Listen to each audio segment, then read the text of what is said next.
Oke teman-teman, assalamualaikum warahmatullahi wabarakatuh. Nah ini gue mau kasih lihat teman-teman kulturan Daphnia gue. Kadang kita mengkultur Daphnia itu sering terlena ya, karena Daphnia itu mudah banget ya. Jadi yang penting nggak kebanyakan pakan, bahkan lebih bagus teman-teman kekurangan pakan ya.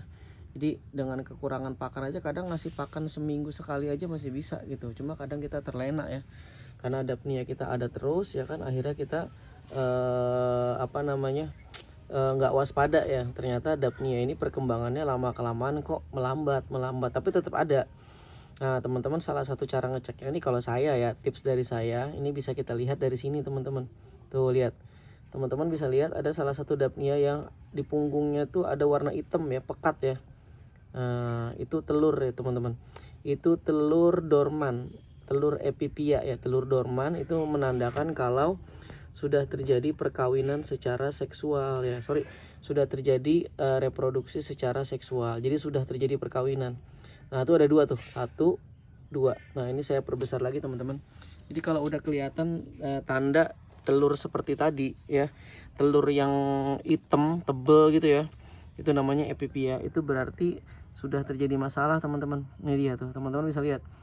Ini yang lain-lainnya kan di punggung-punggungnya ada telur, cuma kecil-kecil, bulat-bulat kecil-kecil ya. Cuma khusus untuk ini di yang saya ambil aja nih cuma sedikit. Nah ini kan telur normal ya teman-teman ya, yang hitam-hitam kecil. Tapi kalau yang teman-teman udah ngeliat telur yang tebal seperti ini nih, mungkin bisa diperhatikan.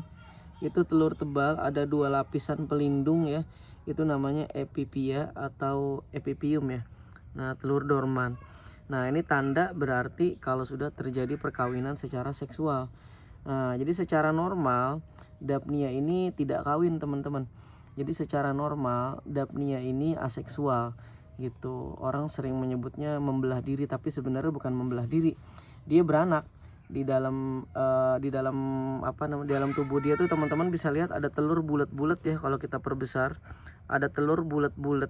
Nah itu nanti telurnya menjadi bayi ya, menjadi embrio, dan nanti dikeluarkan dalam bentuk anak gitu. Jadi bisa kita bilang dia dikerami di dalam ya, bertelur melahirkan berarti ya. Jadi dikerami di dalam perut, nanti setelah dikerami anaknya akan keluar. Nah itu dalam kondisi normal. Jadi Daphnia itu memang lebih banyak Daphnia betina gitu, jantannya itu jarang banget ya. Jadi mungkin perbandingannya bisa 1 banding 40 ya. Nah ini teman-teman bisa lihat nih, itu yang ada epipianya. Jadi dalam kondisi normal, lingkungan yang bagus, yang normal, Daphnia itu jantannya sedikit.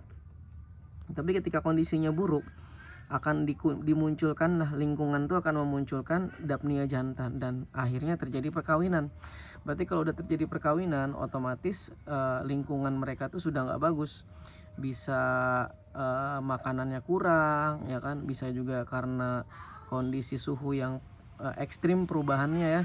Pokoknya kondisi air mungkin yang sudah tidak bagus, salah satunya itu yang bikin mereka kawin. Dan akhirnya setelah perkawinan muncullah telur yang bulat-bulat hitam ini teman-teman. Nah ini telur yang kalau seandainya Daphnianya itu mati, telur ini akan bertahan.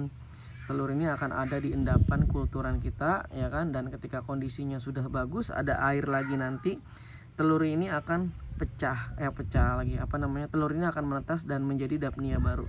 Kalau di Moina kan kita sering ya teman-teman ya, kita biasanya beli telur-telur yang di kapsul-kapsul tuh, itu kan sebenarnya sama epipia juga, cuma itu kan beda jenis aja. Itu kan jenis yang Moina, ini jenis yang Daphnia gitu. Jadi mungkin kalau saya tipsnya, ketika saya nyerok udah banyak banget yang hitam-hitam kayak gini, kalau saya sih lebih bagus saya ganti aja kulturnya semua.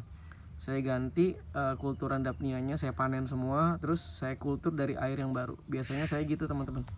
Ya mungkin itu tips dari saya. Kalau dari teman-teman ada tips yang lain silahkan. Gimana, kapan saatnya mengkultur baru Daphnia? Ini kan udah kelihatan banget tuh, warna airnya udah menghitam ya kan. Menghitam ini karena sudah saking banyaknya daun masuk ke sini ya.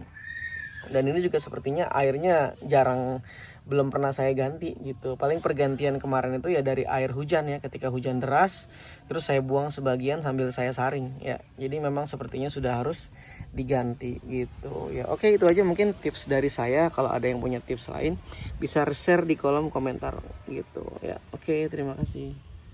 Assalamualaikum.